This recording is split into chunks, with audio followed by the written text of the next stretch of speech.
क्या आपने कभी सोचा है कि जब सरहद पर लगी वह कटीली तार फेंसिंग अचानक से धधक उठती है और उस पार बैठे दुश्मनों की रूह कांप जाती है, तो उस रात वास्तव में क्या मंजर रहा होगा? क्या आप कल्पना कर सकते हैं कि बिना एक भी कदम सीमा के पार रखे हमारी सेना ने कैसे उस पार तबाही का ऐसा बवंडर ला दिया जिसने रावलपिंडी से लेकर इस्लामाबाद तक के हुक्मरानों की रातों की नींद और दिन का चैन पूरी तरह से छीन लिया है। नमस्कार दोस्तों, अगर आप भी अपने वीर जवानों के इस अदम्य साहस और पराक्रम पर दिल से गर्व महसूस करते हैं तो इस चैनल को अभी सब्सक्राइब कर लीजिए और वह घंटी वाला बटन दबाना बिल्कुल मत भूलिए, ताकि देश के शौर्य की हर एक सच्ची और सबसे तेज खबर आप तक पहुंचती रहे। तो चलिए उस खौफनाक रात की पूरी दास्तान को विस्तार से समझते हैं, जब ठीक आधी रात के बाद आसमान से ऐसी आग बरसी जिसने इतिहास की पूरी दिशा को ही बदल कर रख दिया। सरहद के उस पार जिन ठिकानों को पाकिस्तानी जनरलों ने अपना सबसे सुरक्षित और अभेद्य किला मान रखा था, जहां बैठकर वे सालों से हमारे मुल्क के खिलाफ साजिशें बुनते थे, आज वे सारे ठिकाने पूरी तरह से मलबे के ढेर में तब्दील हो चुके हैं।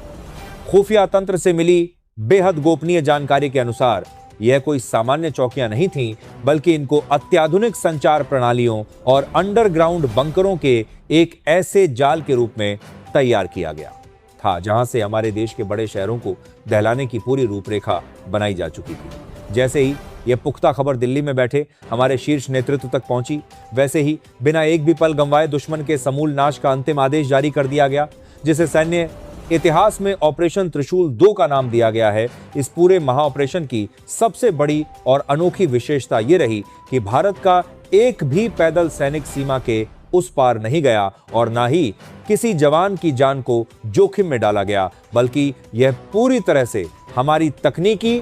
श्रेष्ठता और आधुनिक मारक क्षमता का ऐसा अद्भुत प्रदर्शन था जिसने दुश्मन को संभलने का 1 सेकंड का मौका भी नहीं दिया।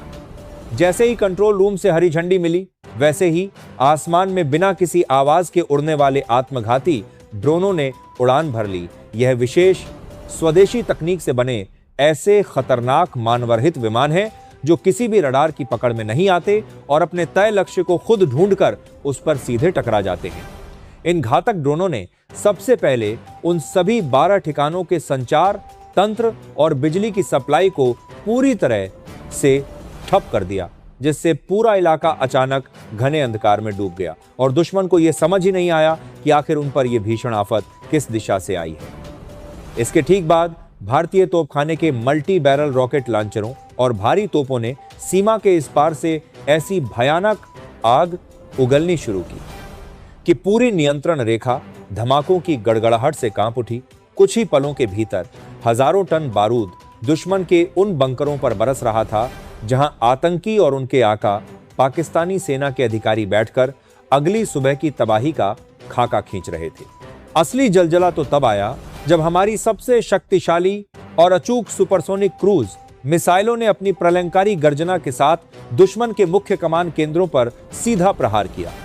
इन मिसाइलों की गति इतनी तेज होती है कि दुनिया का कोई भी वायु रक्षा तंत्र इन्हें रोकने या ट्रैक करने में पूरी तरह से नाकाम साबित होता है, और यही वजह रही कि पलक झपकते ही पाकिस्तान के मजबूत कंक्रीट के ठिकाने मिट्टी में मिल गए। इस प्रचंड हमले के दौरान हमारी वायुसेना ने अपने हवाई क्षेत्र की सुरक्षा के लिए अत्याधुनिक एयर डिफेंस सिस्टम को भी पूरी तरह से एक्टिव कर रखा था, ताकि अगर डर के मारे पाकिस्तानी वायुसेना का कोई फाइटर जेट हमारी सीमा की तरफ आने की हिमाकत भी करे तो उसे आसमान में ही भस्म किया जा सके। और इसी खौफ के कारण रावलपिंडी में बैठे जनरलों ने अपने विमानों को उड़ाने का हुक्म देने की हिम्मत तक नहीं की, क्योंकि वे अच्छी तरह जानते थे कि इस चक्रव्यूह में कदम रखने का मतलब सिर्फ और सीधे विनाश होगा। सुबह होते ही जब पूरे पाकिस्तान की आंख खुली तो लाहौर से लेकर कराची तक हड़कंप मच गया। उनके विदेश मंत्रालय ने रोते हुए एक आधिकारिक बयान जारी किया कि बिना किसी उकसावे के उनकी संप्रभुता पर हमला किया गया है। लेकिन उनके इस रोने धोने में सबसे बड़ी बात यह रही कि उन्होंने अपने पूरे बयान में कहीं भी यह नहीं कहा कि उन चौकियों पर आतंकवादी मौजूद नहीं थे। वे सिर्फ इस बात पर छाती पीट रहे हैं कि भारत ने उनकी सीमा के भीतर इतनी बड़ी तबाही कैसे मचा दी और उनके बड़े सैन्य कमांडरों को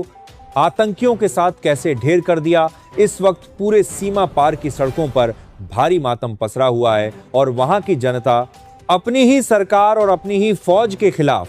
सड़कों पर उतरकर हिंसक प्रदर्शन कर रही है। उनका कहना है कि जो सेना देश के बजट का सबसे बड़ा हिस्सा हड़प जाती है, वह रात के 2:30 बजे देश की रक्षा क्यों नहीं कर सकी। वहां की जनता का यह हड़प जाती है। गुस्सा बिल्कुल जायज है, क्योंकि उनकी सेना ने उन्हें हमेशा झूठे प्रचार और फर्जी राष्ट्रवाद के अंधेरे में रखा है, जबकि हकीकत यह है कि उनकी जमीन पर पल रहे आतंक के ये कारखाने अब खुद उनके वजूद के लिए काल बन चुके हैं। इस पूरे घटनाक्रम के पीछे एक और बहुत बड़ा कारण छिपा हुआ। पिछले कई महीनों से पाकिस्तान के अवैध कब्जे वाले कश्मीर में हालात पूरी तरह से बेकाबू हो चुके हैं। वहां की आम जनता भूखमरी, कंगाली और सेना के अत्याचारों से तंग आकर अब खुलकर सड़कों पर आ चुकी है और भारत में शामिल होने की गुहार लगा रही है। वहां के लोग चाहते हैं कि हिंदुस्तान की सेना आए और उन्हें इस नर्क से हमेशा के लिए आजाद कराए। वहां की खुफिया एजेंसी को इस बात का गहरा डर सता रहा था कि अगर यह क्षेत्र उनके हाथ से निकल गया तो उनका पूरा भूगोल ही बदल जाएगा, और इसी विद्रोह को दबाने के लिए उन्होंने भारत के भीतर एक बहुत बड़ा हमला करने की योजना बनाई थी, ताकि भारत अपनी आंतरिक सुरक्षा में उलझ जाए और वहां का मुद्दा पूरी तरह से दब जाए। लेकिन वे यह भूल गए कि आज का नया भारत किसी भी नापाक साजिश को समय रहते कुचलना अच्छी तरह जानता है। इस महान ऑपरेशन को अंजाम देने से पहले भारत ने वैश्विक स्तर पर भी अपनी कूटनीतिक बिसात इतनी मजबूती से बिछाई थी कि दुनिया की बड़ी महाशक्तियां भी हमारे इस कदम के सामने पूरी तरह से शांत नजर आ रही हैं। पिछले कुछ दिनों के भीतर अमेरिका, रूस, फ्रांस और ब्रिटेन जैसे शक्तिशाली देशों को भारत ने स्पष्ट शब्दों में समझा दिया था कि अब बर्दाश्त करने की सीमा पूरी तरह समाप्त हो चुकी है। विदेशी खुफिया उपग्रहों ने भी अपनी तस्वीरों में देख लिया था कि भारतीय सेना सीमा पर अपनी तोपों और मिसाइलों की तैनाती को लगातार बढ़ा रही है, जिससे उन्हें यह साफ आभास हो चुका था कि भारत कोई बहुत बड़ा कदम उठाने जा रहा है। लेकिन हमारी युद्ध नीति इतनी गोपनीय थी कि पाकिस्तानी जनरल आखिरी पल तक इसी मुगालते में बैठे रहे कि भारत हमेशा की तरह सिर्फ बातचीत का रास्ता ही अपनाएगा। और ठीक इसी लापरवाही का फायदा उठाकर हमारी सेना ने ऐसा चक्रव्यूह रचा जिसने पूरे दुश्मन देश की बुनियाद को हिला कर रख दिया।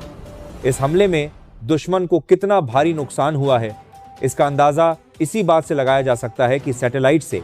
प्राप्त शुरुआती तस्वीरों के अनुसार 12 में से 9 ठिकाने पूरी तरह से जमींदोज हो चुके हैं और बचे हुए ठिकानों पर जो आतंकी छिपे हुए थे वे अब अपनी जान बचाकर घने जंगलों की तरफ भाग रहे हैं, जिन्हें ढूंढने के लिए हमारे टोही ड्रोन लगातार आसमान में चक्कर काट रहे हैं। इस पूरे घटनाक्रम में चीन का रुख देखना भी बेहद दिलचस्प है। चीन जो खुद को उनका हर मौसम का दोस्त कहता है, उसके विदेश मंत्रालय ने भी पूरी तरह से चुप्पी साध रखी है, क्योंकि वह अच्छी तरह जानता है कि आज का हिंदुस्तान दशकों पुराना कमजोर देश नहीं है, बल्कि यह वह नया भारत है जो अपनी सीमाओं की रक्षा के लिए किसी भी ताकत से टकराने का हौसला रखता है। इस वक्त हमारे देश के भीतर कश्मीर से लेकर कन्याकुमारी तक देशभक्ति का ऐसा अभूतपूर्व माहौल बन चुका है, जिससे हर नागरिक का सीना गर्व से चौड़ा हो गया है और चारों तरफ सिर्फ सेना के शौर्य की गूंज सुनाई दे रही है। जो पड़ोसी देश हमेशा अपने परमाणु बम की गीदड़ भभकियां देता था, आज उसकी पूरी हेकड़ी एक ही रात में हवा हो गई है, क्योंकि उसके पास ना तो अब युद्ध लड़ने के लिए पैसे बचे हैं